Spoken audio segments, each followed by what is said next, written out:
Good morning students.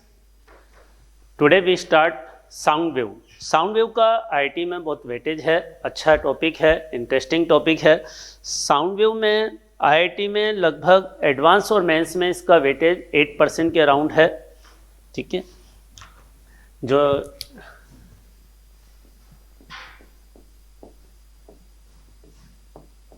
Sound wave, ठीक है, इसका आईआईटी में वेटेज जो है 8% के अराउंड है और अच्छा इंटरेस्टिंग टॉपिक है। साउंड के बारे में हम जानते हैं, हम एक दूसरे से जो डिस्कशन करते हैं, बातचीत करते हैं, उसमें हम साउंड का यूज़ करते हैं। हम जो बोल रहे हैं, जो मैं बोल रहा हूँ, आपके कानों तक ये साउंड ट्रेवल करके जा रही है, इसी को साउंड वेव कहते हैं।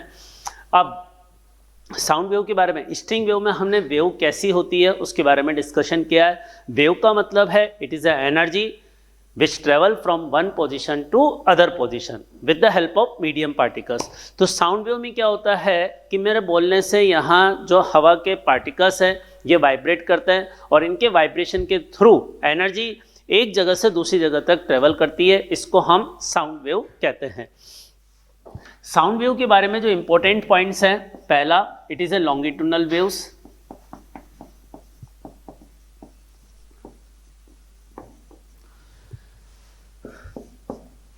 Second, longitudinal waves and it is a mechanical waves।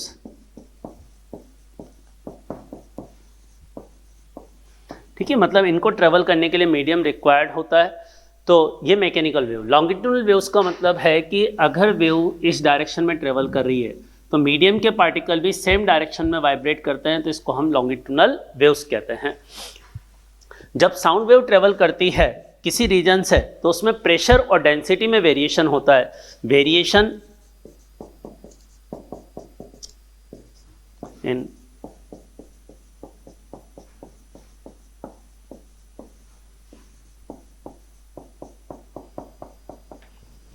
तो when sound wave travels in the medium then in local region pressure and density vary. अगर प्रेशर मैक्सिमम हो जाता है एक सर्टेन रीजन का तो हम कहते हैं कि वहाँ पर कंप्रेशन फॉर्म होगा, और अगर प्रेशर मिनिमम हो जाता है, कम हो जाता है सराउंडिंग के प्रेशर से, तो उसको हम कहते हैं रेयरफेक्शन।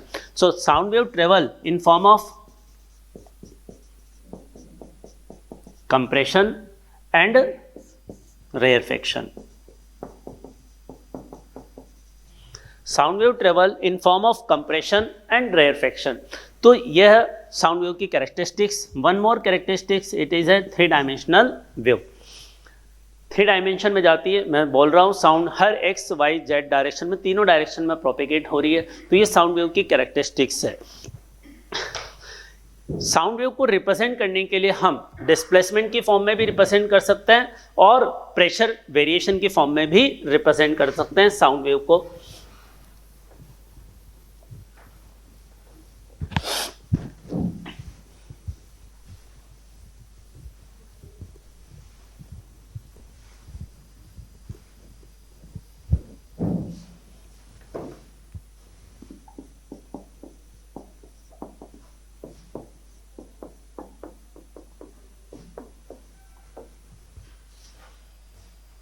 ये डिस्प्लेसमेंट की फॉर्म में हमने साउंड वेव को रिप्रेजेंट किया। कौन से डायरेक्शन में जाने वाली वेव की इक्वेशन है? यस, पॉजिटिव एक्स डायरेक्शन में। यहाँ पर एक्स आ रहा है तो पॉजिटिव एक्स में, अगर यहाँ वाई आएगा तो पॉजिटिव वाई डायरेक्शन में, या जेड आता है तो पॉजिटिव जेड में, इनके बीच में साइन माइनस का है तो पॉजिटिव एक्स में। अब ये डिस्प्लेसमेंट वेव की इक्वेशन है प्रेशर की फॉर्म में।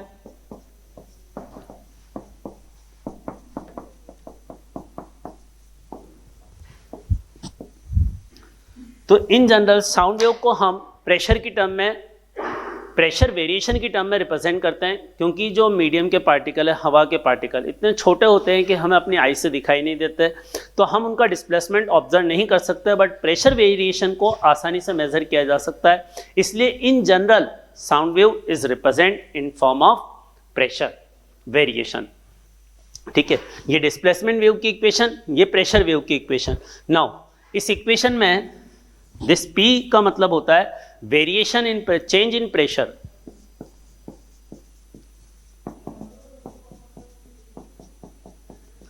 Change in pressure. P not का मतलब pressure amplitude.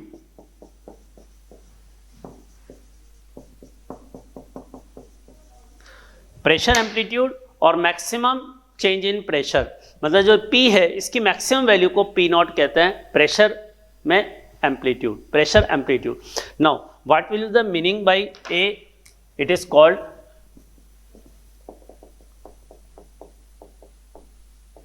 Displacement amplitude, it is called displacement amplitude. दोनों ही पॉजिटिव एक्स डायरेक्शन में जाने वाली वेव की इक्वेशन है। इन दोनों में अब रिलेशन क्या होगा उसको हम डिस्कस करते हैं। तो relation between displacement and pressure wave equation, next topic.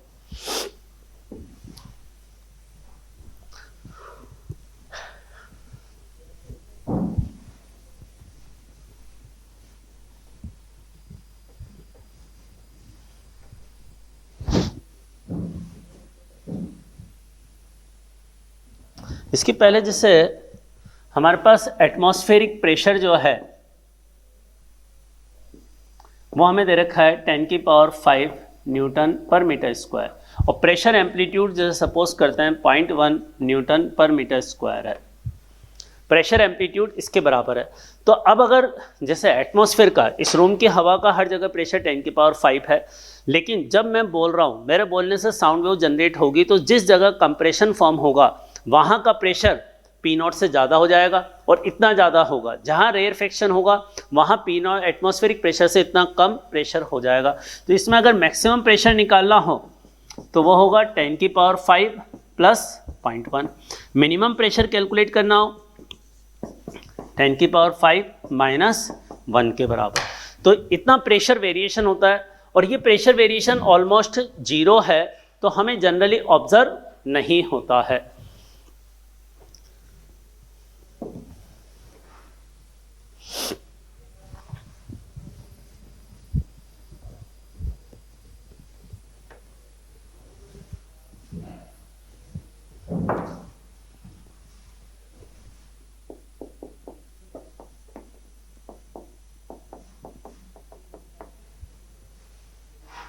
Just पहले नोट डाउन कर लें, हम एक डेरिवेशन डिस्कस कर रहे हैं, फिर एक साथ उसको एक्सप्लेन करूंगा मैं।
देखो अब ये हमें क्वेश्चन में जैसे डिस्प्लेसमेंट वेव की इक्वेशन दे रखी है, इससे हमें प्रेशर वेव की इक्वेशन का डेरिवेशन करना है। तो वो डेरिवेशन मैंने यहाँ पर डिस्कस किया।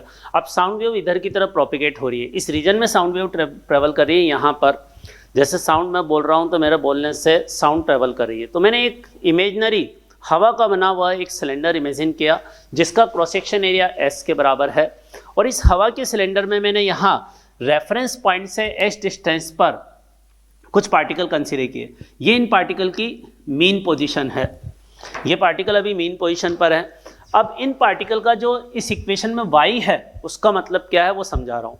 ये x एक्सिस है, ठीक है, ये x एक्सिस है, और y का मतलब है displacement of the particle from mean position. तो ये वाले पार्टिकल अभी एक पर्टिकुलर टाइम पर जो है यहाँ इस मीन पोजीशन से y डिस्टेंस इधर डिस्प्लेस हो रहा है, जो x पोजीशन पर पार्टिकल है। अब जो यहाँ x plus delta x position पर पार्टिकल है, हमने उसका डिस्प्लेसमेंट उनकी मीन पोजीशन से कंसीडर किया y plus delta y distance. तो हम जो रीजन कंसीडर कर रहे हैं, हमने एक स्मॉल रीजन कंसीडर किया है। इस स्मॉल रीजन का वॉल्यूम क्या होगा, इस स्मॉल रीजन की विड्थ कितनी है, डेल्टा x, और इसका एरिया है s, तो इसका वॉल्यूम हो गया s into D x, x into D x के बराबर। अब क्वेश्चन में हमें ये जैसे हमें ये नॉन है कि ये वाले पार्टिकल अपनी y डिस्टेंस इधर डिस्प्लेस हो गए और इन वाले पार्टिकल का displacement y plus delta y हो गया। तो इस रीजन का वॉल्यूम जो डेल्टा x था लेंथ, वो लेंथ बढ़ी ना, और वो लेंथ बढ़कर कितनी लेंथ बढ़ी, उसके करस्पॉन्डिंग वॉल्यूम में इंक्रीज हुआ s इंटू डी वाई के बराबर। तो ये वॉल्यूम में एक्सपांशन हो रहा है। तो वॉल्यूमेट्रिक स्ट्रेन क्या होती है, change in volume divided by original volume. इससे हमने वॉल्यूमेट्रिक स्ट्रेन निकाली D Y by D X.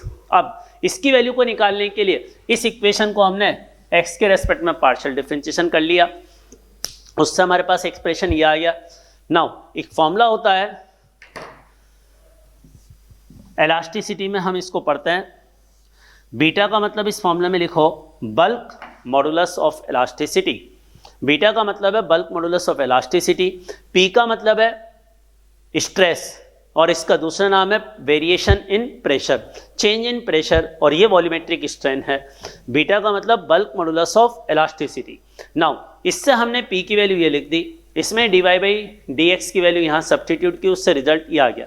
अब ये क्या है, ये प्रेशर की मैक्सिमम वैल्यू है और इसको हम कह सकते हैं प्रेशर एम्पलीट्यूड। तो पी नॉट का मतलब है प्रेशर एम्पलीट्यूड, ए का मतलब है डिस्प्लेसमेंट एम्पलीट्यूड। तो प्रेशर एम्पलीट्यूड और डिस्प्लेसमेंट एम्पलीट्यूड में एक इंपॉर्टेंट रिजल्ट आया।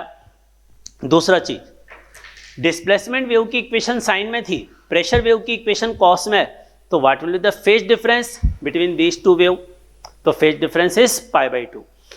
फेज डिफरेंस पाई बाई 2 होने का मतलब है जिस पर्टिकुलर पॉइंट पर डिस्प्लेसमेंट अगर जीरो है तो प्रेशर एम्पलीट्यूड या प्रेशर उस पर मैक्सिमम है।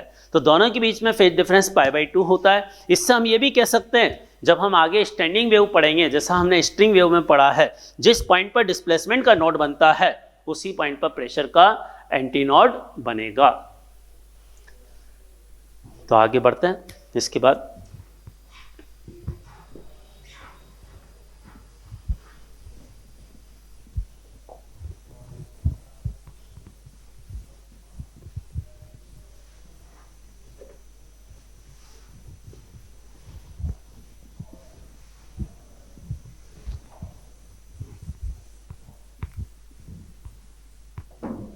तो important result, pressure node is equal to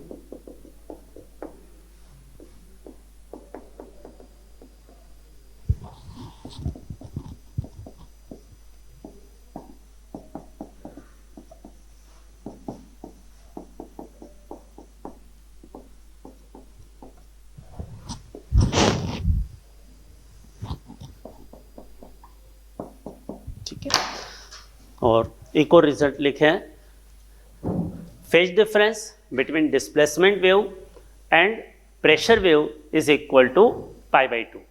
pressure wave और डिस्प्लेसमेंट वेव में फेज डिफरेंस पाई बाई 2 का होता है और उसी से हमने रिजल्ट बनाया है कि प्रेशर नोड जहां बन रहा है उसी पॉइंट पर डिस्प्लेसमेंट का एंटी नोड फॉर्म होगा। Next topic, velocity of sound wave. Velocity of sound wave देखिए,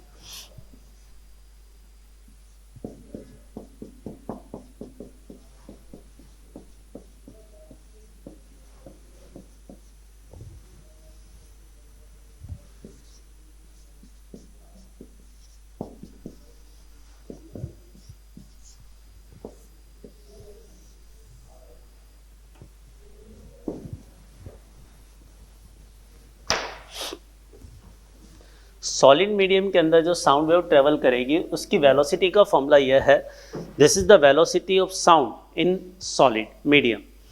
रो का मतलब डेंसिटी बाई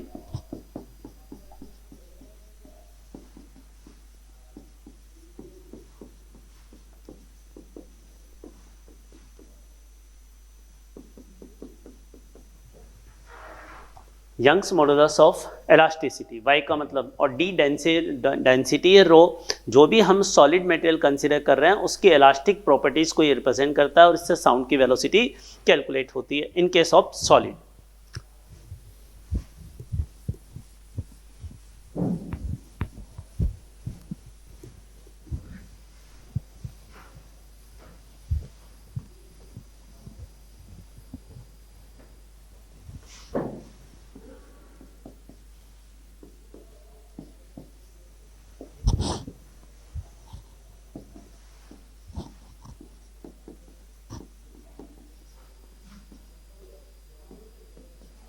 लिक्विड और गैस के अंदर साउंड की वेलोसिटी को हम इस फॉर्मूले से कैलकुलेट करेंगे, under root beta by rho. Beta का मतलब bulk modulus of elasticity,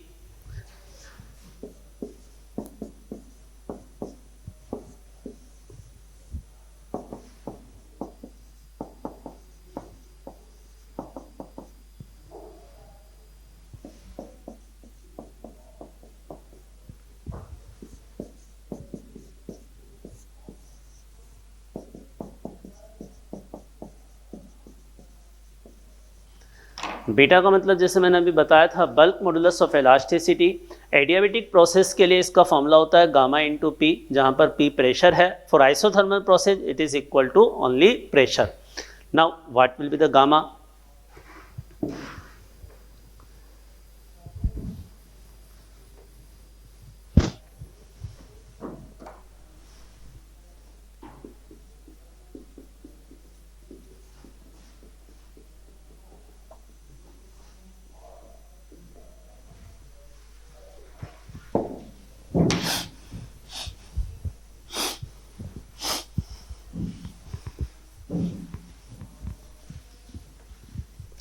ratio of specific heat, gamma का मतलब यह है, and it is equal to C P upon C V, that is 1 + 2/f।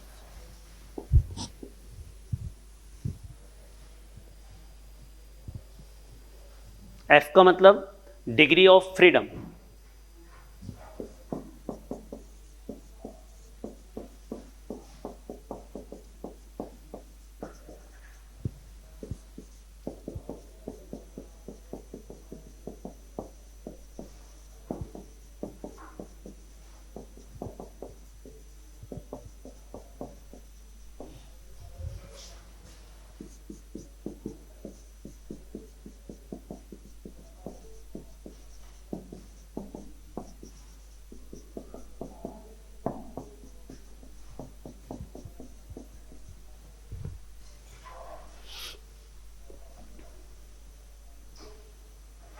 ठीक है। F degree of freedom, C V specific heat at constant volume. ये सब हम thermodynamics में डिस्कस करते हैं, थर्मोडायनेमिक्स के चैप्टर में। अभी डिस्कशन बस नाम के, specific heat at constant pressure.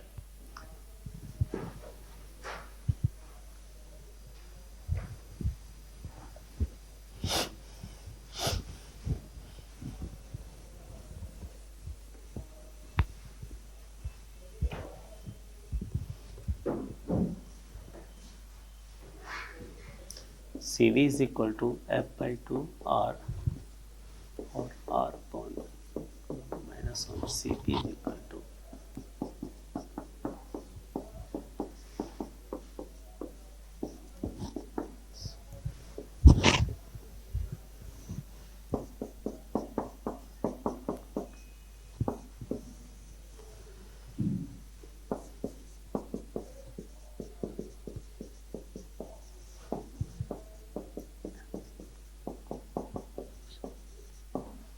Are का मतलब है यूनिवर्सल ग्रेस कांस्टेंट, और ये कुछ फॉर्मूला और होते हैं सीवी और सीपी से रिलेटेड। ठीक है। So speed of the sound wave in gaseous और liquid medium. Next topic,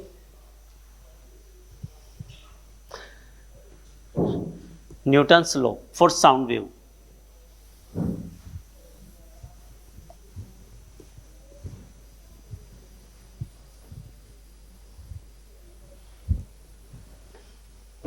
Newton's law for sound wave. Newton ने एज्यूम किया था कि जब साउंड वेव किसी गैसियस मीडियम में से ट्रेवल करती है तो उस मीडियम के टेम्परेचर में कोई चेंज नहीं होता। इट मीन्स ये प्रोसेस आइसोथर्मल प्रोसेस है। अब साउंड की वेलोसिटी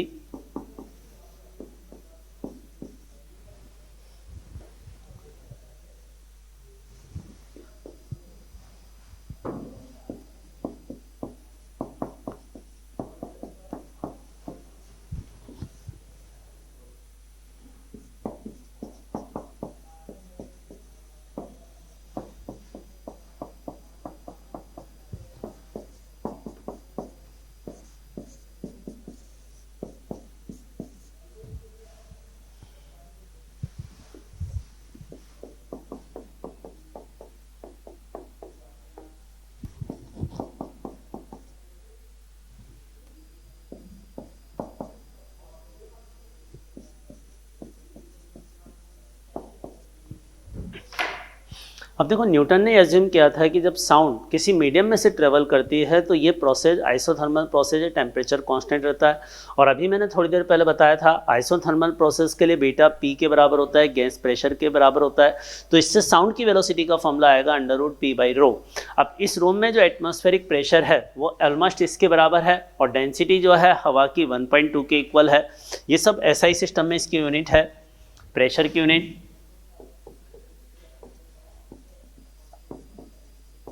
और इनको रखकर जब हम इसको यहाँ सॉल्व करते हैं तो ये 280 मीटर पर सेकंड के अराउंड आता है। जबकि एक्सपेरिमेंट से इस हवा के अंदर जो साउंड की वेलोसिटी हमने कैलकुलेट कर रखी है वो अप्रॉक्सीमेटली 340 मीटर पर सेकंड के इक्वल आती है। जो एक्सपेरिमेंटल वैल्यू है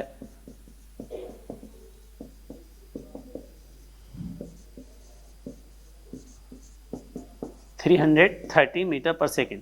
तो इससे ज़्यादा है तो हम ये प्रोसेस जो है यह जो इसने न्यूटन ने एज्यूम किया था कि इट इज़ आइसोथर्मल प्रोसेस, इसमें कहीं मिस्टेक है और इस मिस्टेक को करेक्ट किया गया था लाप्लास के द्वारा और इसलिए इसको कहते हैं लाप्लास लॉ। तो नेक्स्ट टॉपिक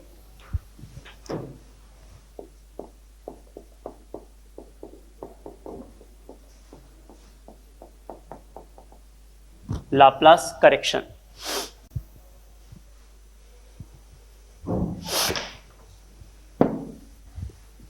तो लाप्लास ने ये एज्यूम किया था कि जब साउंड वेव किसी मीडियम में से ट्रेवल करती है तो ये प्रोसेस जो होता है एडियाबैटिक प्रोसेस होता है।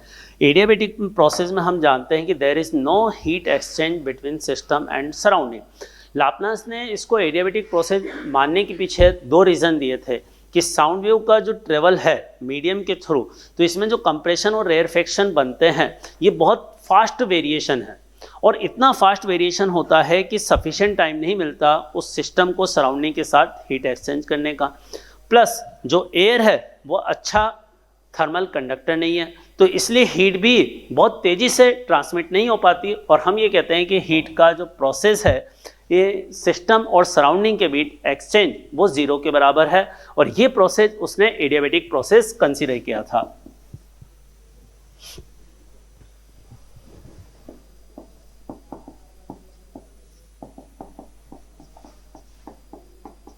एडियाबैटिक प्रोसेस के लिए बीटा होता है गामा इंटू पी और इससे साउंड की वेलोसिटी का फॉर्मूला आ गया गामा p/ρ।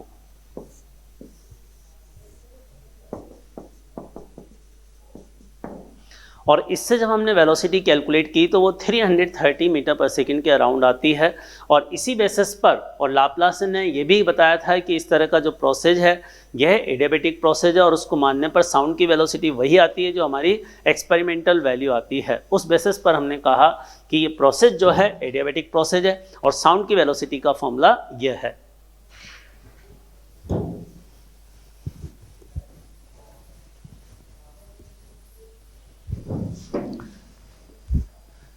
गामा एयर के लिए जो होता है वो 7/5 के बराबर होता है क्योंकि एयर को हम डायटोमिक गैस कंसीडर करते हैं और डायटोमिक गैस के लिए गामा की वैल्यू 7/5 के इक्वल होती है।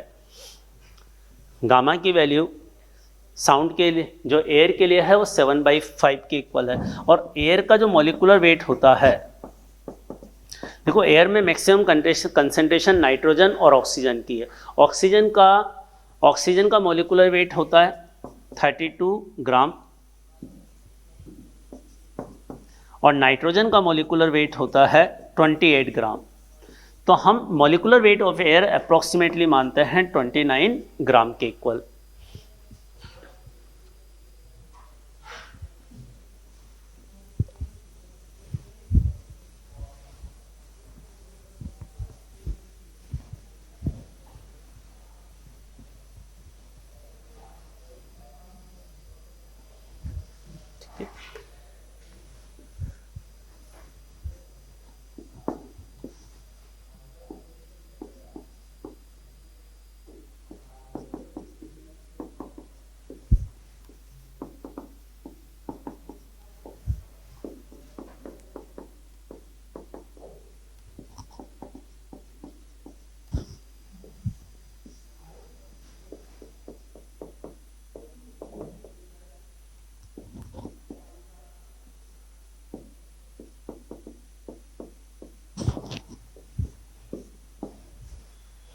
देखिए हम सबसे पहले जैसे कंसीडर करते हैं मोनो एटॉमिक गैस, इन सब के लिए हम degree of freedom CV, CP, gamma calculate करेंगे। मोनो एटॉमिक गैस का एग्जांपल है ऑल इनर्ट गैसेज, हीलियम, लियम, नियॉन, आर्गन, क्रिप्टॉन, ये सब गैसेज जो होती है मोनो एटॉमिक। डायटोमिक गैस के एग्जांपल हैं nitrogen, oxygen, hydrogen etcetera. Poly atomic linear structure का एग्जांपल है CO2। CO2 में 2 से ज़्यादा एटम होते हैं बट इसका जो स्ट्रक्चर होता है वो लीनियर होता है। और पॉलीएटॉमिक नॉन लीनियर स्ट्रक्चर के एग्जांपल में ले सकते हो अमोनिया NH3 को, ये नॉन लीनियर स्ट्रक्चर के मटेरियल है। अब इसमें मोनोएटॉमिक की डिग्री ऑफ फ्रीडम होती है 3, इसकी डिग्री ऑफ फ्रीडम होती है 5। डिग्री ऑफ फ्रीडम 3 रीजन से होती है, translation motion, rotational motion and vibrational motion. तो डिग्री ऑफ फ्रीडम हर चीज़ में ट्रांसलेशन मोशन के कारण 3 होती है, रोटेशनल की मोशन की इस मोनोएटॉमिक गैस में प्रेजेंट नहीं होती, डायटोमिक की डिग्री ऑफ फ्रीडम रोटेशन के कारण 2, इस तरह से आती है। यहाँ पर इसकी degree of freedom non linear structure है तो 5p होगी और इसकी डिग्री ऑफ फ्रीडम 6। अब इसके बाद अगर इसका CV देखेंगे तो F/2 वाले फॉर्मूले से 3/2R हो जाएगा, इसका 5/2R, इसका भी 5/2R, इसका 6/2R के इक्वल।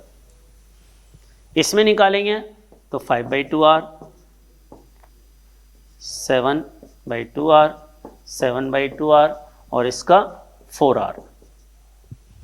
इसका gamma 5/3 that is equal to 1.67, 7/5 that is equal to 1.4, 7/5 and 4/3 that is equal to 1.33।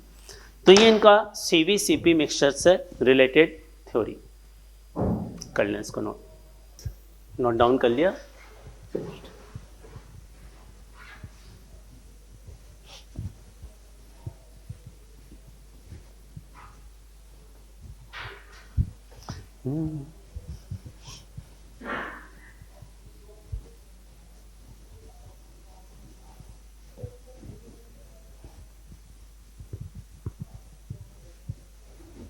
Next हम डिस्कस करेंगे, जैसे अभी हमने फॉर्मूला पढ़ा, साउंड की velocity is equal to √P/ρ।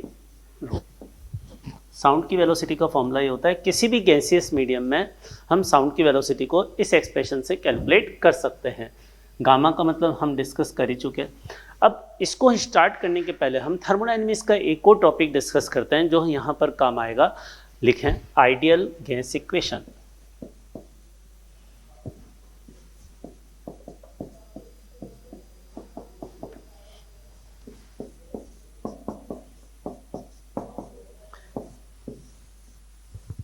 PV is equal to nRT। इस इक्वेशन में P का मतलब है गैस प्रेशर, V का मतलब है volume of gas and R universal gas constant and T is the temperature in Kelvin. T is the temperature in Kelvin. Now small n means होता है number of moles and it is equal to mass divided by molecular wait.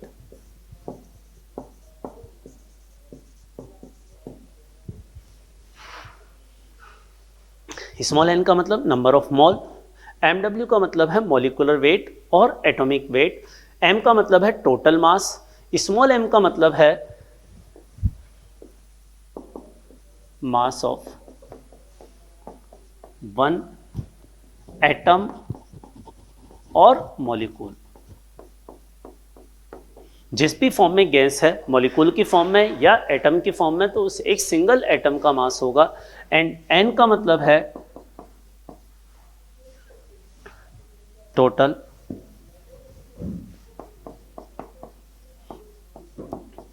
Number of atom और molecule.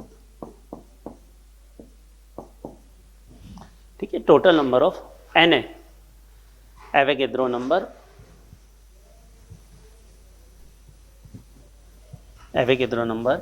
And Na की value होती है 6.023 into 10⁻23। इसको approximately हम 6 into 10⁻23 substitute करते हैं।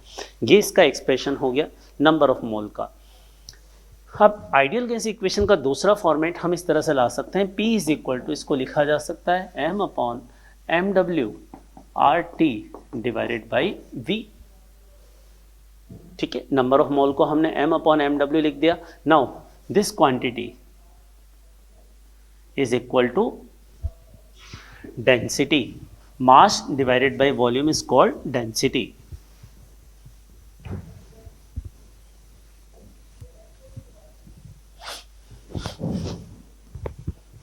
Density is equal to mass divided by volume. So pressure will be equal to rho RT divided by mw. Pressure का relation ये हो गया। ये भी एक इंपॉर्टेंट इक्वेशन है प्रेशर में। एक और हमारे पास रिलेशन होता है R इज इक्वल टू के इंटू Na। के का मतलब है बोल्ट्जमैन कांस्टेंट, के का मतलब है बोल्ट्जमैन कांस्टेंट। R जैसे यूनिवर्सल गैस कांस्टेंट है, इसकी वैल्यू होती है 25/3, 8.314 जूल पर मोल पर केल्विन। के की वैल्यू इससे आती है 1.38 इंटू 10⁻⁻23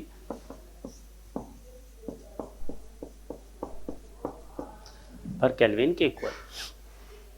अब आइडियल गैस इक्वेशन को अगर हम इस फॉर्मेट में लिखें, जिससे हमने लिखा था equation PV is equal to n/Na RT। ठीक है, ये हमारे पास इक्वेशन है। अब R/Na को हम लिख सकते हैं के, तो इस इक्वेशन को इस फॉर्मेट में भी लिखा जा सकता है PV is equal to NKT। तो ये गैस इक्वेशन का फॉर्मेट ये भी हो गया। इस तरह से अलग अलग फॉर्मेट में इस गैस इक्वेशन को लिखा जा सकता है।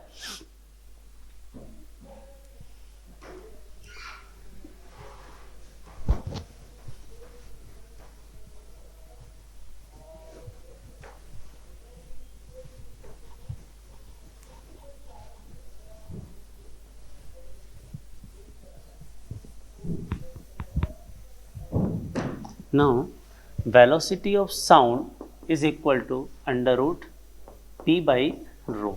ये हमने फॉर्मूला लिखा था। अब यहाँ से P बाई रो की वैल्यू इसमें सब्सटीट्यूट कर देते हैं, तो वेलोसिटी ऑफ साउंड हो जाएगा under root gamma RT divided by molecular weight. ये साउंड की वेलोसिटी का फॉर्मूला हो गया, gamma RT divided by molecular wait.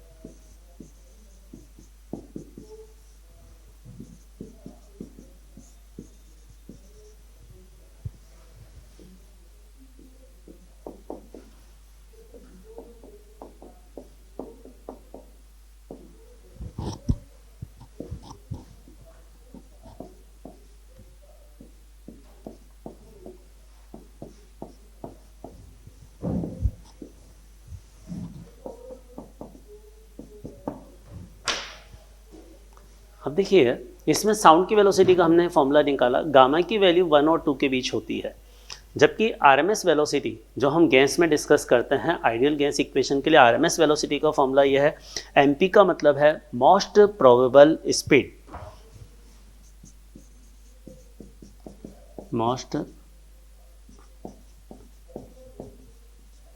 Most probable speed, इसको कहते हैं एमपी को मोस्ट प्रोबेबल, और this one is the average speed, average speed of the gaseous. तो इन चारों स्पीड पे अगर हम रिलेशन निकालें तो ये रिलेशन हमारे पास आ जाएगा, साउंड की वेलोसिटी मिनिमम होती है, आरएमएस स्पीड मैक्सिमम होती है। नाउ इसमें अगर मोस्ट प्रोबेबल स्पीड का मतलब,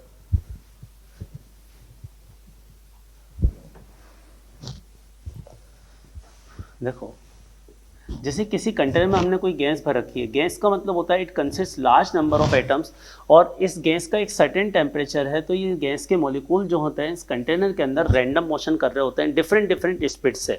मैक्सवेल ने बताया था कि इनकी स्पीड 0 से लेकर इनफाइनाइट तक सभी पॉसिबल स्पीड से ये मूव करते हैं, तो हर एक की स्पीड अलग अलग होती है। तो हमने एक ग्राफ प्लॉट किया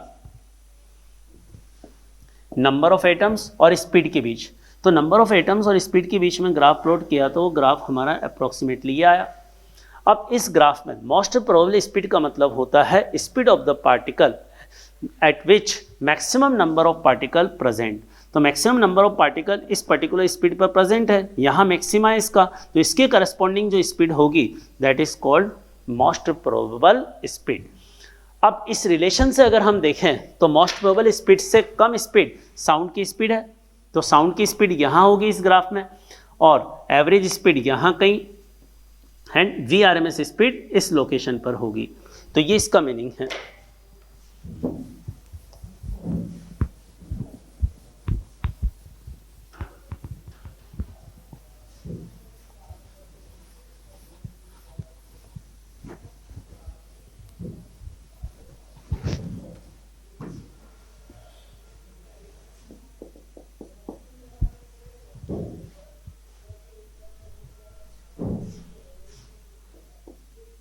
लिखिए question, calculate speed of sound wave in hydrogen gas at room temperature.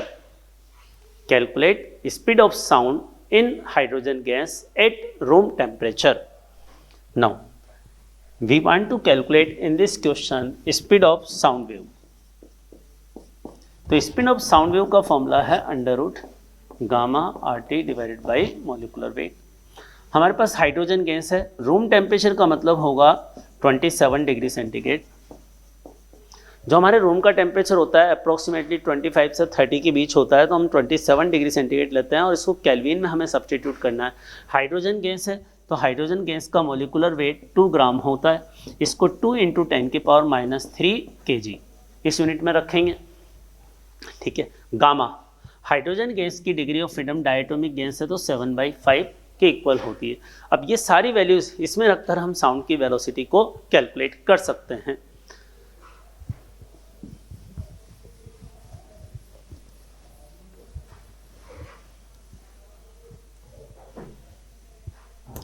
अब साउंड की वेलोसिटी जो है इस फॉर्मूले से हमारे पास कैलकुलेट हो जाएगी।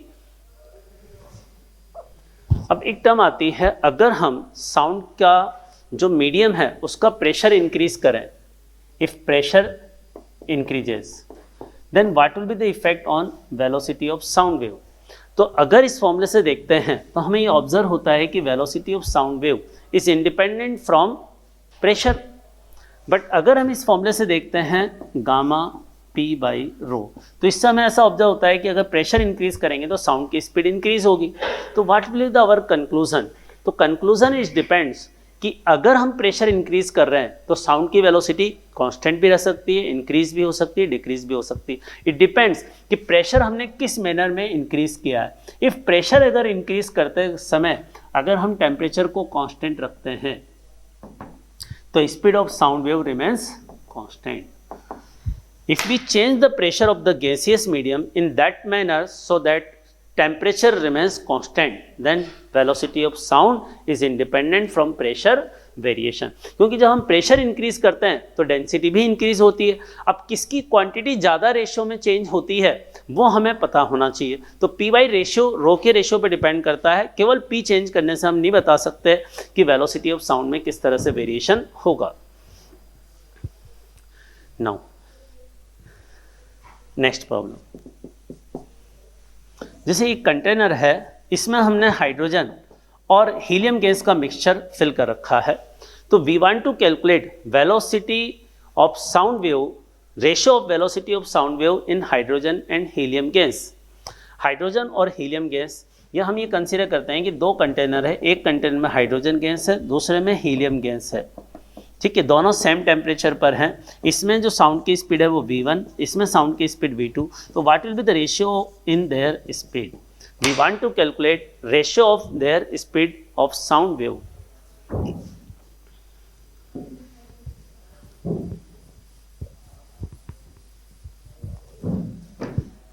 नाउ इसको सॉल्व करने के लिए हम क्या करेंगे, जैसे साउंड की वेलोसिटी का रेशियो हमें निकालना है, तो v1 upon v2 is equal to होगा अंडर रूट 1 सफिक्स हमने हाइड्रोजन गैस के लिए लिया है। तो हाइड्रोजन गैस की डिग्री ऑफ फ्रीडम से 5 होती है, तो इससे इसका गामा हो जाएगा 7/5 और हीलियम का हो जाएगा 5/3। और हाइड्रोजन गैस का मॉलिक्यूलर वेट 2 है और हीलियम गैस का मॉलिक्यूलर वेट 4 है। तो ये अपना आंसर हो गया।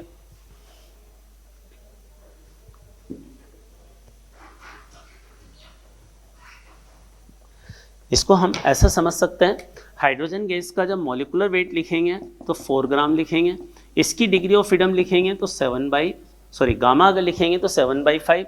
हीलियम गैस का मॉलिक्यूलर वेट है 4 ग्राम और इसका गामा है 5/3 के इक्वल। तो ये वैल्यूज हमने सारी यहाँ सब्स्टिट्यूट की, इससे हमारे पास रेशियो आ जाएगा, वो अपना आंसर होगा।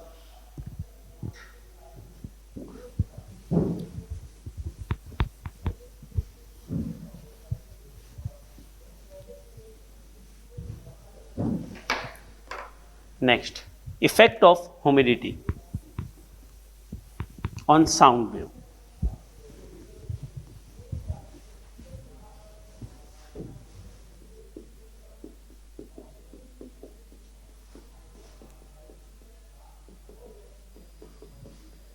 Effect of humidity on sound wave. Humidity का मतलब होता है contents of water in air particles. Concentration of water particles in air is air molecules is called humidity. If we increase the concentration, then we say that humidity will increase.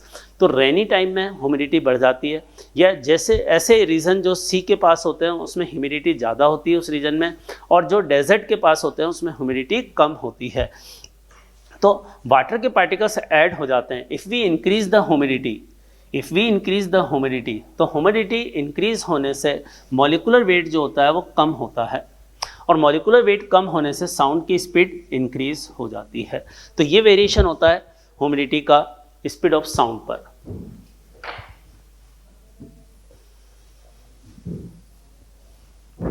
और molecular weight decrease होने का मतलब यह है, water का जो atomic weight होता है, मॉलिक्यूलर वेट होता है, दैट इज इक्वल टू 18 ग्राम, जबकि नाइट्रोजन और ऑक्सीजन दोनों का ही मॉलिक्यूलर वेट, इसका 28, इसका 32। तो ह्यूमिडिटी इंक्रीज करने का मतलब है वाटर के, जैसे एक नाइट्रोजन के मॉलिक्यूल को हम वहाँ से रिप्लेस करके पानी का एक मॉलिक्यूल ऐड करेंगे, तो पानी का एक मॉलिक्यूल ऐड करने से मॉलिक्यूलर वेट स्लाइटली रिड्यूस होगा। तो मॉलिक्यूलर वेट इस तरह से रिड्यूस होता है। सो दैट इज द, अगर humidity increase then molecular weight decreases and speed of sound will increase, ये इसका मतलब है। नेक्स्ट टॉपिक,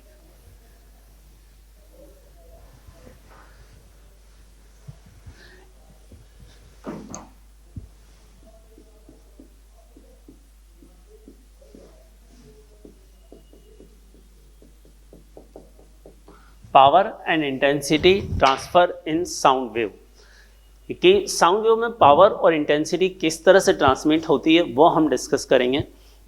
तो इसके लिए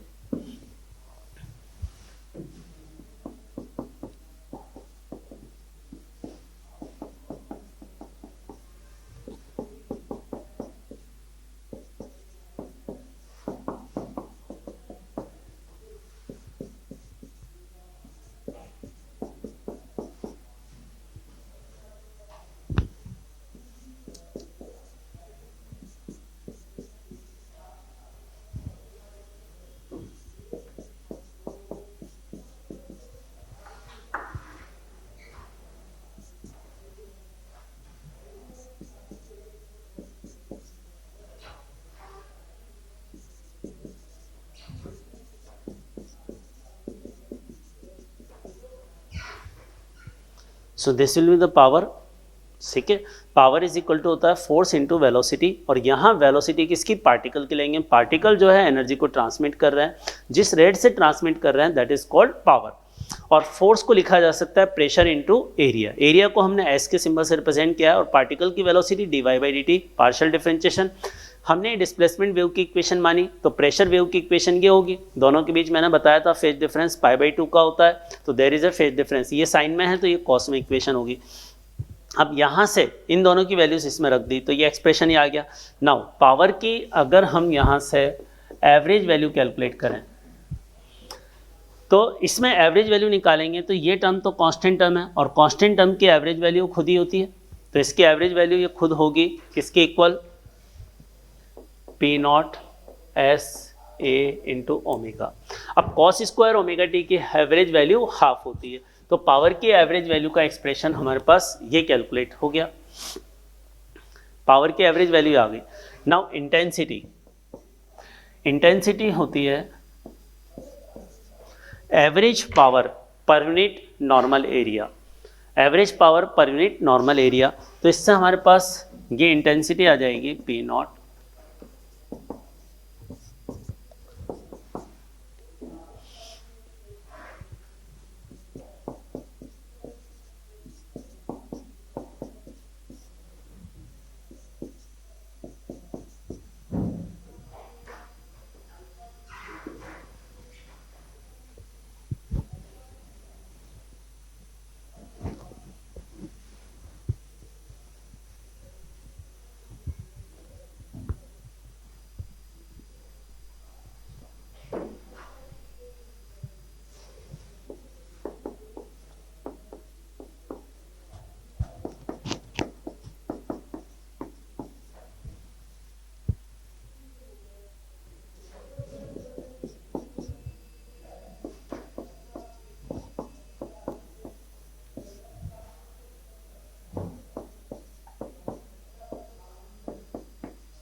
देखिए ये हमने इंटेंसिटी का फॉर्मूला डिराइव किया। इसका डेरिवेशन करने के लिए हमने क्या किया, एक फॉर्मूला अभी हमने थोड़ी देर पहले डिराइव किया था, pressure amplitude is equal to BA/K। ये फॉर्मूला था। यहाँ से हमने जो डिस्प्लेसमेंट एम्पलीट्यूड है इसको रिप्लेस करना चाहते हैं, तो एम्पलीट्यूड की वैल्यू यहाँ से इसमें सब्सटीट्यूट कर दी, ये एक्सप्रेशन आ गया। Now velocity of sound wave का फॉर्मूला ये था, इससे बीटा लिखा। इन सबको हमने बीटा की वैल्यू वहाँ पर सब्सटीट्यूट कर दी, के की जगह के का फॉर्मूला क्या होता है ओमेगा बाई बी, वो रखकर हमने ये इंटेंसिटी का रिलेशन निकाल लिया। और यहाँ से हम लिख सकते हैं कि इंटेंसिटी इस प्रेशर एम्पलीट्यूड के स्क्वायर के प्रोपोर्शनल होती है।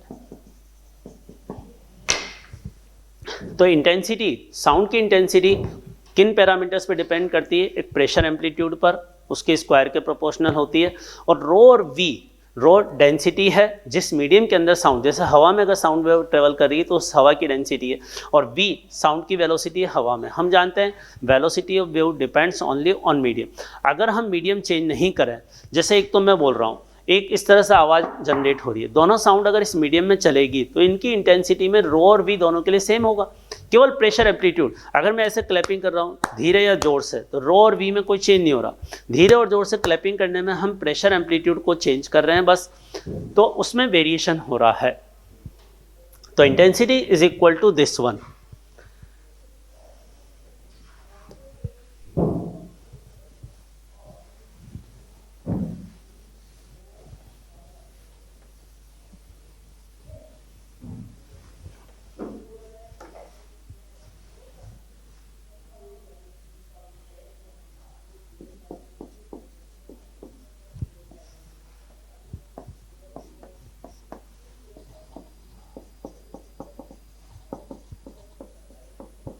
अब यहाँ पर हमारे पास साउंड को एमिट करने वाला एक पॉइंट सोर्स है जिसकी पावर हमें P के बराबर गिवन है, और इससे r डिस्टेंस पर हमें इस पॉइंट पर साउंड की इंटेंसिटी मेज़र करनी क्या होगी।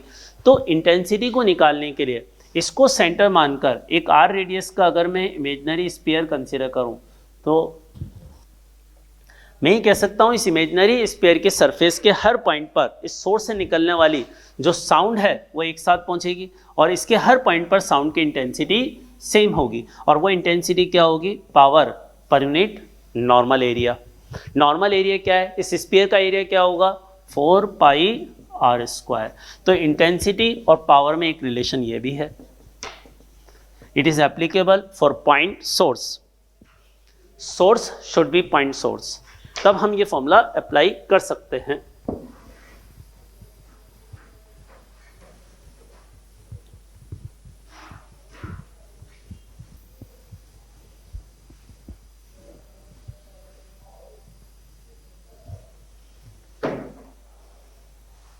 और इंटेंसिटी और आर में ग्राफ प्लॉट करेंगे तो कैसा ग्राफ आएगा, डिस्टेंस इंक्रीज करने के साथ साथ इंटेंसिटी में रिड्यूस होती जाएगी। और जब भी देखो ग्राफ हमें प्लॉट करना हो, आर स्क्वायर हो, आर की पावर 3 हो, कुछ भी हो, आर डिनोमिनेटर में है तो ग्राफ जो होगा अप्रोक्सीमेटली दिखने में हाइपरबोलिक शेप का होगा। इस तरह से इंटेंसिटी का आर के साथ वेरिएशन होगा।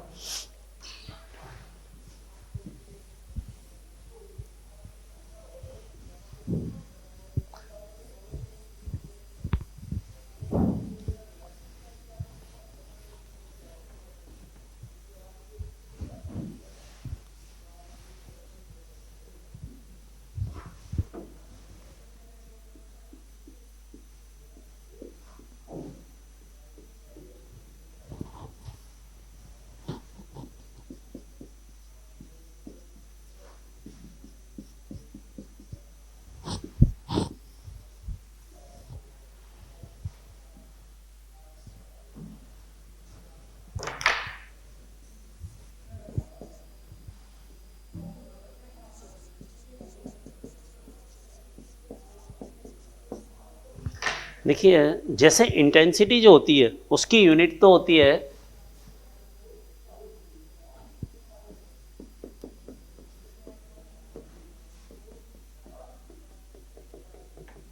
वाट per metre square. Intensity of unit, intensity जो होती है उसकी यूनिट होती है वाट पर मीटर स्क्वायर। लेकिन हम जो नॉर्मल बोलचाल में हम इंटेंसिटी की यूनिट मेजर करते हैं, जैसे यहाँ से मैं वॉल्यूम कम ज़्यादा करूँ, ठीक है, टेलीविज़न में हम रिमोट से वॉल्यूम कम ज़्यादा करते हैं तो हम वॉल्यूम को बढ़ा रहे हैं, इसका मतलब हम उससे निकलने वाली साउंड की इंटेंसिटी को इंक्रीज कर रहे हैं। लेकिन उसमें ऐसे unit watt per metre square में नहीं होती है, उसमें एक स्केल नंबर होता है, 1 नंबर, 2 नंबर, 3 नंबर। तो उसी स्केल को जब हम 0 नंबर पर आ जाते हैं तो हम ये कहते हैं कि साउंड म्यूट हो गई या उसकी इंटेंसिटी हमें, एक्चुअली वो 0 लेवल का मतलब होता है। तो वही चीज़ हम यूनिट डिस्कस कर रहे हैं कि जो कॉमर्शियल यूज़ में साउंड की इंटेंसिटी को मेज़र करने की एक डिफरेंट यूनिट है, एक डिफरेंट स्केल है, उसको हम साउंड लेवल बोलते हैं, साउंड स्केल। तो ये जो है इस SL का मतलब है साउंड लेवल, इसका फॉर्मूला ये होता है। इसमें I0 का मतलब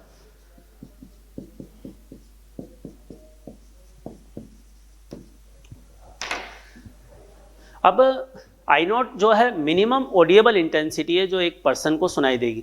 अगर किसी साउंड की इंटेंसिटी किसी पर्सन के कानों तक पहुंचने के पहले अगर इस वैल्यू से कम है तो उसको वो साउंड सुनाई नहीं देगी, वो डिटेक्ट नहीं कर पाएगा। इससे ज़्यादा ही साउंड की इंटेंसिटी होनी चाहिए। तो I0 का मतलब है minimum audible intensity of sound,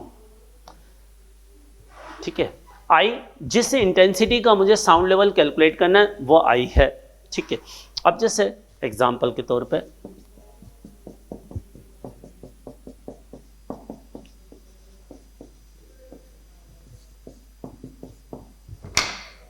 हमें साउंड की इंटेंसिटी 10 की पावर -10 दे रखी है और 10 की पावर -10 I0 से कम है या ज़्यादा है, I0 से ज़्यादा है। तो अब हमें इसका साउंड लेवल कैलकुलेट करना है, क्या होगा इस फॉर्मूले से। अच्छा, इसमें साउंड लेवल की यूनिट होती है डेसिमल। डेसिबल को हम एब्रीवेट करते हैं, D स्मॉल लेते हैं, B कैपिटल में लेते हैं, इस तरह से हम इसको एब्रीवेट करते हैं। तो सॉल्यूशन इस क्वेश्चन का sound level is equal to 10। अच्छा, लॉगरिथम में LOG लॉग इस पर लिखने का मतलब यहाँ बेस क्या है, 10 बेस है। अगर हम स्पेलिंग में ln लिखते हैं तो बेस E होता है।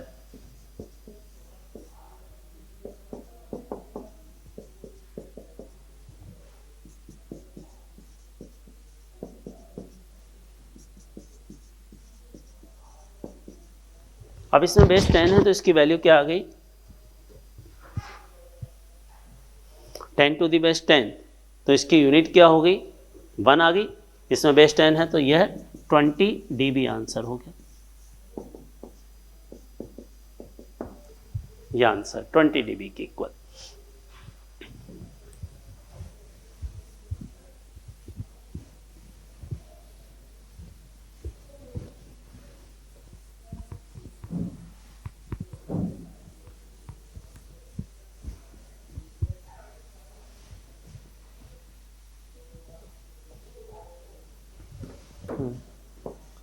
Change in sound level.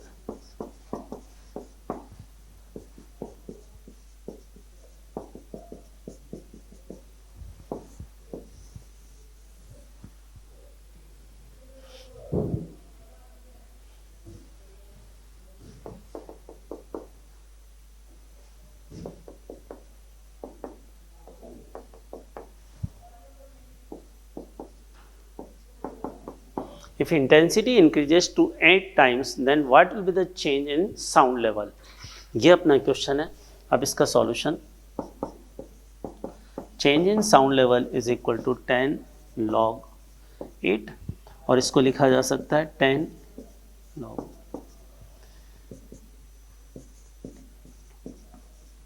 and what will be the value of log 2?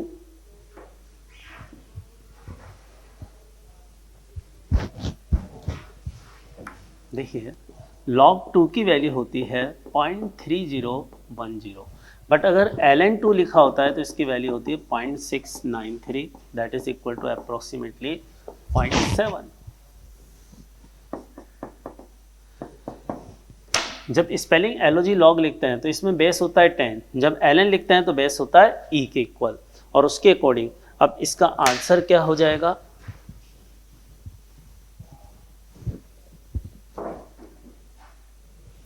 change in sound level is equal to 30 into 0.3010, that is approximately equal to 0.9 or 9 dB। तो sound level में change होगा 9 dB के equal.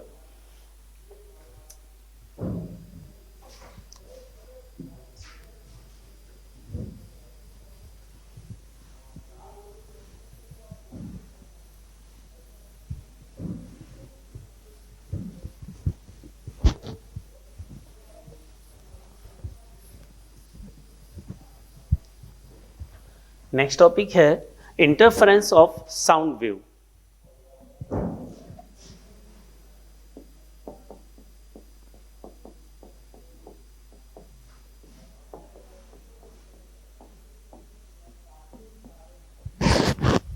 Interference of sound wave, हमने interference के बारे में discussion करा है स्ट्रिंग वेव में, वही इंटरफेरेंस है।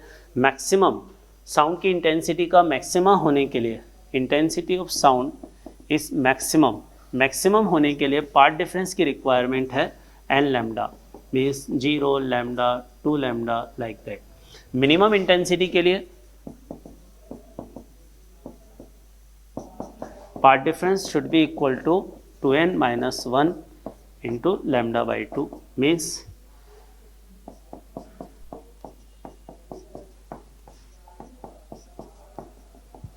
ये पार्ट डिफरेंस के लिए कंडीशन होनी चाहिए। तो इंटरफेरेंस में साउंड की इंटेंसिटी मिनिमम होगी। तो मैक्सिमा और मिनिमा की कंडीशंस ये होती है। अब इस पर हम कुछ न्यूमेरिकल डिस्कस करते हैं।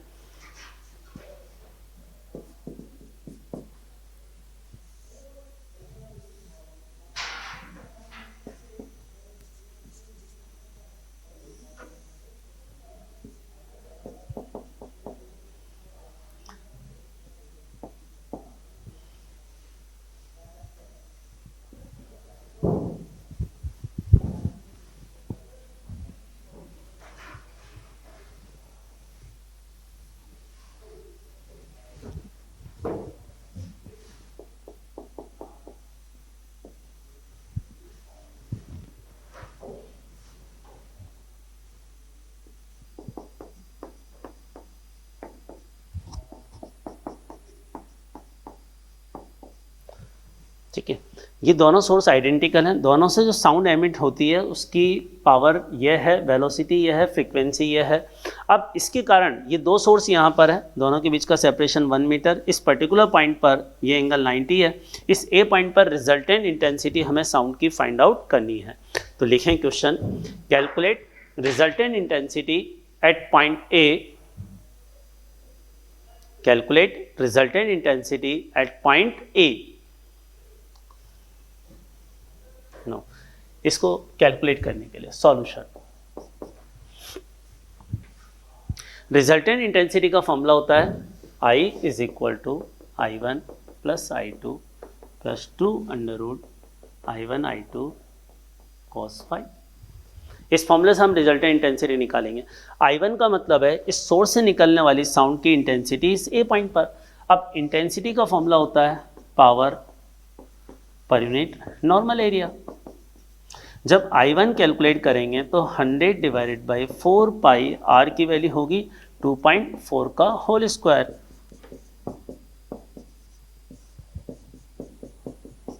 अब इस सेकंड वाले सोर्स से इस ए पॉइंट के बीच का सेपरेशन, ये वाली डिस्टेंस पाइथागोरस थ्योरम से आ जाएगी, और डिस्टेंस क्या आएगी 1 का स्क्वायर प्लस 2.4 का square, that is equal to 2.6 metre.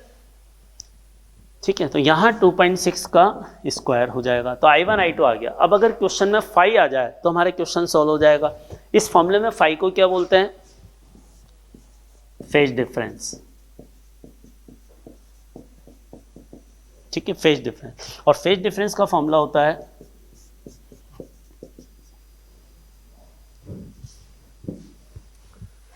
Phase difference का फॉर्मूला यह है। अब पाथ डिफरेंस कितना है, इस S1 से चलने वाली साउंड को यहाँ तक पहुँचने में 2.4 चलना पड़ रहा है, इसको 2.6 चलना पड़ रहा है, तो पाथ डिफरेंस का मतलब डिस्टेंस में डिफरेंस। तो S2 से आने वाली साउंड को X2 माइनस X1, X2 से आने वाली डिस्टेंस 2.6 है, S1 से आने वाली 2.4 है, तो path difference is equal to 0.2 metre. Path difference इसके बराबर आ गया। लैम्डा वेलोसिटी और फ्रीक्वेंसी दे रखी है तो लैम्डा आ जाएगा, v बराबर एफ लैम्डा वाले फॉर्मूले से लैम्डा 1 मीटर के इक्वल आ गया। अब इन सब वैल्यू को यहाँ रखकर फेज डिफरेंस आ जाएगा, इन सबको यहाँ रखेंगे तो रिजल्टेंट इंटेंसिटी। नेक्स्ट प्रॉब्लम,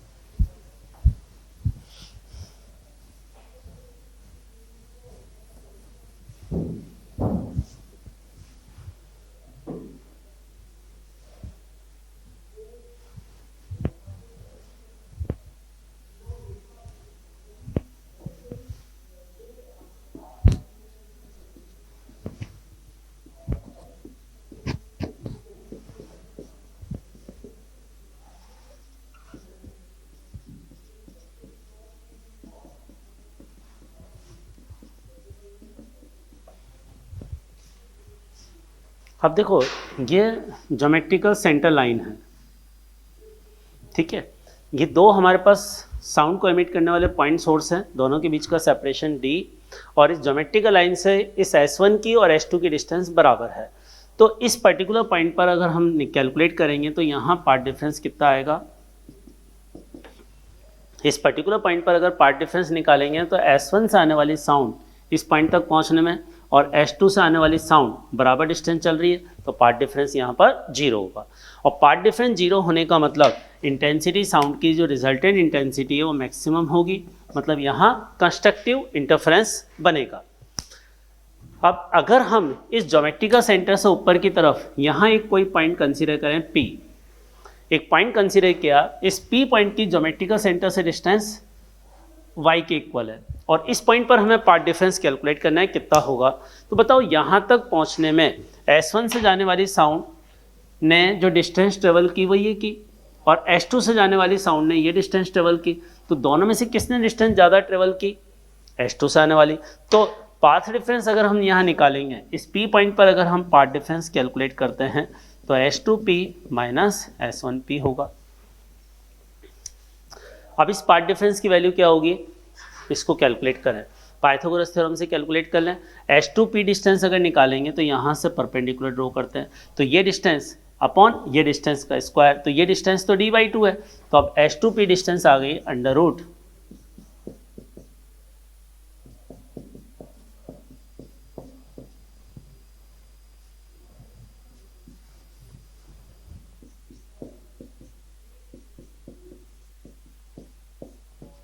तो इस तरह से हम पार्ट डिफरेंस निकाल सकते हैं इस P पॉइंट पर। इस P पॉइंट पर पार्ट डिफरेंस इसके इक्वल होगा। अब हमें ये P पॉइंट सर्च करना है कि कहाँ हो, कि हम ये चाहते हैं कि यहाँ पार्ट डिफरेंस मैक्सिमा हो, तो यहाँ पर इंटेंसिटी साउंड की मैक्सिमम हो, तो मैक्सिमा के लिए इस पार्ट डिफरेंस को किसके इक्वल लिख देंगे, एन लैम्डा के इक्वल। और अगर हम यहाँ चाहते हैं कि यहाँ साउंड की इंटेंसिटी मिनिमा हो, तो इस पार्ट डिफरेंस को हम लिख देंगे 2n-1 इंटू λ/2 के इक्वल। ये इस तरह से पार्ट डिफरेंस कैलकुलेट किया जा सकता है। अब यहां पर हम ये कंसीडर कर लें, ये एंगल थीटा है, ये एंगल थीटा है। अब इसका एक स्पेशल केस हम लेते हैं। स्पेशल केस ये हमने कंसीडर किया कि if small d is very very small with respect to capital D, तो उस कंडीशन में हम यहाँ पर जो इन दोनों पॉइंट के बीच का पार्ट डिफरेंस है, इस पर्टिकुलर P पॉइंट पर जो पार्ट डिफरेंस होगा that is equal to d sin theta. इस पर्टिकुलर पॉइंट पर जो पार्ट डिफरेंस होगा वो d sin थीटा के बराबर होगा।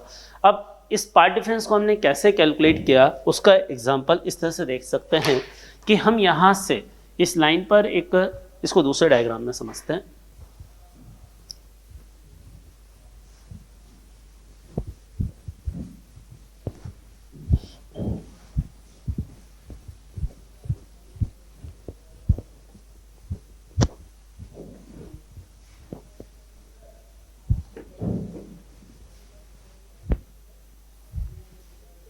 ये स्क्रीन, मुझे यहाँ इस P पॉइंट पर पार्ट डिफरेंस निकालना था। ये डिस्टेंस y है, ये एंगल हमने थीटा कंसीडर किया।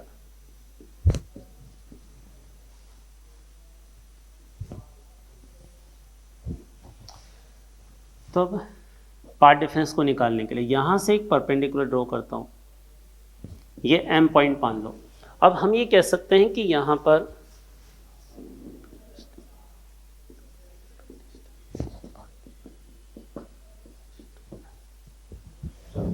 ठीक है, यहाँ से हमने परपेंडिकुलर ड्रॉ किया, तो यहाँ के बाद S1 से निकलने वाली साउंड P तक जाने में और M से लेकर P तक जाने में जो डिस्टेंस है वो बराबर है। जब ये दोनों डिस्टेंसेस बराबर है तो पार्ट डिफरेंस जो होगा H2M डिस्टेंस इस वाली डिस्टेंस के बराबर होगा। अब ये डिस्टेंस पार्ट डिफरेंस के इक्वल है, डेल्टा एक्स के इक्वल है। ये एंगल थीटा है तो ज्योमेट्री से ये एंगल भी थीटा आ गया, ये डिस्टेंस D। अब इस वाले ट्राइंगल में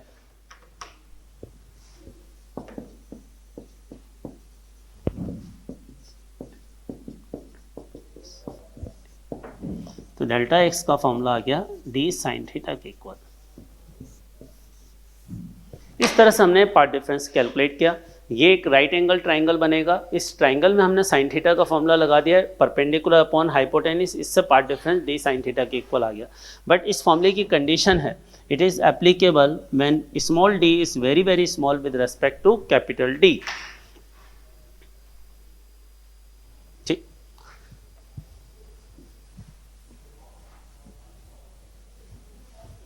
अब जैसे हम इस पर्टिकुलर पॉइंट पर तो पार्ट डिफरेंस 0 है, इस पर्टिकुलर पॉइंट पर पार्ट डिफरेंस डेल्टा एक्स की वैल्यू 0। अगर इस P पॉइंट से ऊपर की तरफ जाएंगे तो जो थीटा है वो इंक्रीज होगा, और थीटा इंक्रीज होने से इस फॉर्मूले से पार्ट डिफरेंस इंक्रीज होगा। अब इंक्रीज होते होते अगर हम इसमें मैक्सिमम हाइट पर चले जाएं, अप टू इन्फिनिटी चले जाएं, तो इस इन्फिनिटी वाले पॉइंट पर पार्ट डिफरेंस कितना होगा, या ये जो पार्ट डिफरेंस है इसकी मैक्सिमम वैल्यू क्या होगी, डेल्टा एक्स मैक्सिमम होगा D के इक्वल, और ये तब होगा when sine theta is equal to 1 means theta is equal to 90, और थीटा 90 कहाँ होगा, जहाँ y is equal to infinite होगा। तो अगर हम इस स्क्रीन पर ऊपर इन्फिनिटी पर चले जाएं तो वहाँ इस y की वैल्यू इनफाइनाइट होगी। ठीक है, अब जैसे मान लो if d is equal to हमें 3 लैम्डा दे रखा है, d is equal to 3 lambda के इक्वल गिवन है, तो हमें बताना है स्क्रीन पर टोटल कितने नंबर ऑफ मैक्सिमा बनेंगे। तो लिखें question, if distance between two sources is equal to 3 lambda then calculate total number of maxima on y axis, then calculate total number of maxima on y axis. ठीक है, अब इसको solve करने के लिए यहाँ पर मैक्सिमम पार्ट डिफरेंस होता है d के इक्वल, तो d is equal to 3 lambda. अब मैक्सिमा कहाँ बनेगा, एक मैक्सिमा यहाँ बनेगा जहाँ पार्ट डिफरेंस 0 है, एक यहाँ बनेगा जहाँ पार्ट डिफरेंस लैम्डा है, 2 लैम्डा है। अब 3 लैम्डा जो पार्ट डिफरेंस होगा मैक्सिमा, वो तो इन्फिनिटी पर होगा, तो यहाँ पार्ट डिफरेंस 3 लैम्डा के बराबर है। इसी तरह से अगर स्क्रीन पे नीचे जाऊंगा तो पार्ट डिफरेंस नीचे की तरफ इंक्रीज होगा, तो यहाँ एक जगह पार्ट डिफरेंस लैम्डा, फिर 2 लैम्डा और फिर यहाँ कहीं इन्फिनिटी पर 3 लैम्डा पार्ट डिफरेंस होगा। अब अगर total number of maxima count करें तो इस ओरिजिन के, इस ज्योमेट्रिकल सेंटर के ऊपर 3 मैक्सिमा, 3 नीचे और 1 ज्योमेट्रिकल सेंटर पर, तो टोटल नंबर ऑफ मैक्सिमा यहाँ बन रहे हैं 7। तो अपना आंसर होगा total number of maxima is 7 including infinity. अगर हम इन्फिनिटी को एक्सक्लूड करें, रीज़न क्या होता है, इन्फिनिटी कभी आता नहीं है, तो अगर हम यहाँ से ऊपर की तरफ जाएंगे तो इन्फिनिटी के पहले ही पहुँचेंगे, इन्फिनिटी पर नहीं पहुँचेंगे, तो ये 3rd नंबर का मैक्सिमा हमें नहीं मिलेगा। तो हमें इस ज्योमेट्रिकल सेंटर के ऊपर 2 और ज्योमेट्रिकल सेंटर के नीचे 2, 4 और 1 ज्योमेट्रिकल सेंटर पर, तो इन्फिनिटी को इंक्लूड, तो रिजल्ट ये लिखें इसका answer, total number of maxima including infinity is 7 and excluding infinity total number of maxima is 5. Now number of minima, calculate total number of minima on y axis। तो second part में हमें number of minima calculate करना है। Number of minima के लिए path difference होता है 0.5 lambda, 1.5 lambda, 2.5 lambda, इस तरह से होता है मिनिमा के लिए पार्ट डिफरेंस। अब यहाँ से हम ऊपर जा रहे हैं तो पार्ट डिफरेंस बढ़ता जा रहा है, तो एक यहाँ आएगा 0.5 लैम्डा, यहाँ आएगा 1.5 लैम्डा, यहाँ आएगा 2.5 लैम्डा। तो यहाँ सब जगह मिनिमा बने, तो 3 मिनिमा ऊपर बने, 3 मिनिमा नीचे, तो total number of minima is 6। और जो आखिरी का मिनिमा बना है ये इन्फिनिटी पर नहीं बना, क्योंकि इन्फिनिटी तो 3 लैम्डा है और 3 लैम्डा से कम जो भी है वो इन्फिनिटी पर नहीं है, इन्फिनिटी के पहले है। तो हम इन्फिनिटी को इंक्लूड करें और एक्सक्लूड करें, total number of minima are 6, total number of minima are 6 in that situation.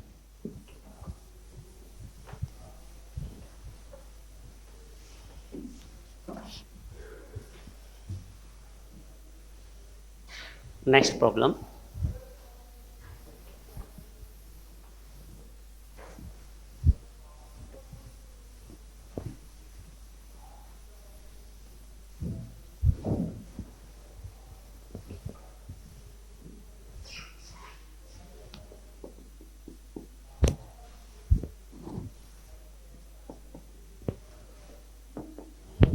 जैसे हमारे पास एक सोर्स ये है S1, दूसरा सोर्स ये है, दोनों के बीच का सेपरेशन D है, ऐसे रखे हुए हैं। एक सोर्स ओरिजिन पर है, सेकंड वाला फर्स्ट सोर्स यहाँ पर है।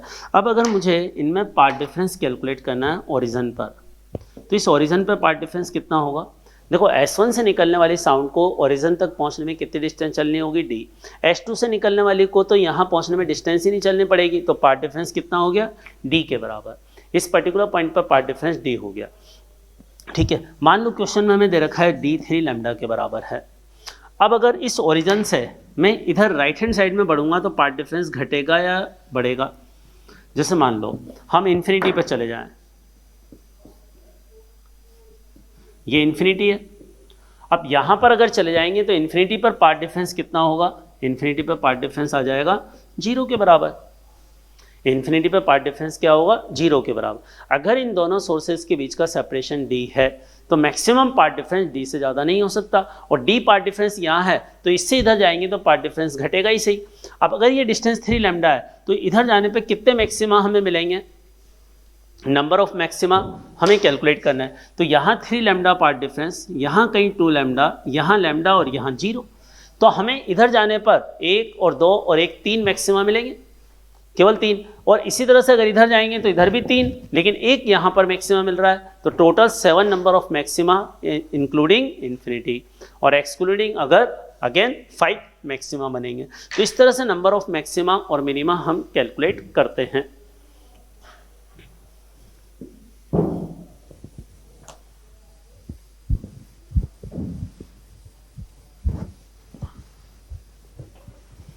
नेक्स्ट क्वेश्चन का टाइप,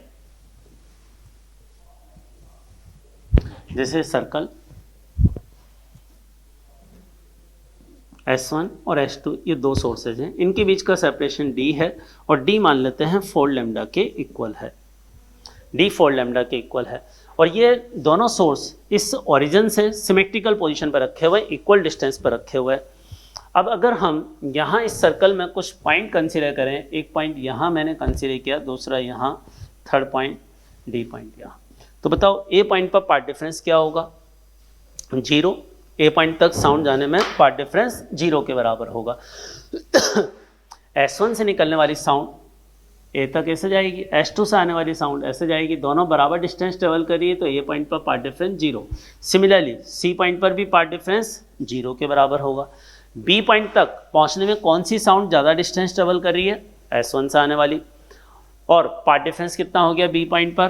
तो बी पॉइंट पर पार्ट डिफरेंस होगा D, एंड D है 4 लैम्डा के इक्वल। इसी तरह से इस D वाले पॉइंट पर पार्ट डिफरेंस भी 4 लैम्डा के इक्वल होगा, दोनों सोर्सेज के बीच के सेपरेशन के बराबर होगा। अब अगर हम यहाँ नंबर ऑफ मैक्सिमा कैलकुलेट करें तो मैक्सिमा के लिए पार्ट डिफरेंस लैम्डा 2 लैम्डा, इस पूरे सर्कल में टोटल नंबर ऑफ मैक्सिमा हमें बताने कितने होंगे। तो यहाँ पर पार्ट डिफरेंस 0 से अगर इधर आगे बढ़ूंगा तो पार्ट डिफरेंस बढ़ता जाएगा, बढ़ते बढ़ते यहाँ 4 लैम्डा, फिर इधर जाऊंगा तो घटते घटते वापस 0, फिर बढ़ रहा है घट रहा है इस तरह से। तो यहाँ कहीं मुझे पार्ट डिफरेंस 1 लैम्डा मिलेगा, यहाँ 2 लैम्डा और यहाँ 3 लैम्डा मिलेगा। तो इस वाले क्वाड्रेंट में मुझे 3 जगह मैक्सिमा मिले ना, ऐसे हर क्वाड्रेंट में 3 जगह मैक्सिमा मिलेंगे, तो total number of maxima 3 × 4 quadrant, plus यहाँ भी तो मैक्सिमा मिला था इन चारों पॉइंट पर A B C D पर, तो 4 मैक्सिमा और मिले, तो टोटल नंबर ऑफ मैक्सिमा हो गए 16। Total number of maxima will be equal to 16। ये इसका एक आंसर। अब टोटल नंबर ऑफ मिनिमा निकालने हो तो हर दो कॉन्जिक्यूटिव मैक्सिमा के बीच में एक मिनिमा बनता है। तो एक मिनिमा हमें यहाँ पर मिलेगा जहाँ 0.5 लैम्डा होगा, एक मिनिमा यहाँ मिलेगा, एक मिनिमा यहाँ और एक मिनिमा यहाँ। तो किसी भी एक क्वाड्रेंट में 4 मिनिमा मिले, टोटल 4 क्वाड्रेंट होते हैं, तो नंबर ऑफ मिनिमा भी 16 ऑब्टेन होंगे। तो number of maxima and number of minima are equal and it is equal to 16। इस तरह से हम इनको कैलकुलेट कर सकते हैं। अब हम नेक्स्ट इसके आगे का जो है नेक्स्ट क्लास में डिस्कस करेंगे। Okay, thank you, good day, bye.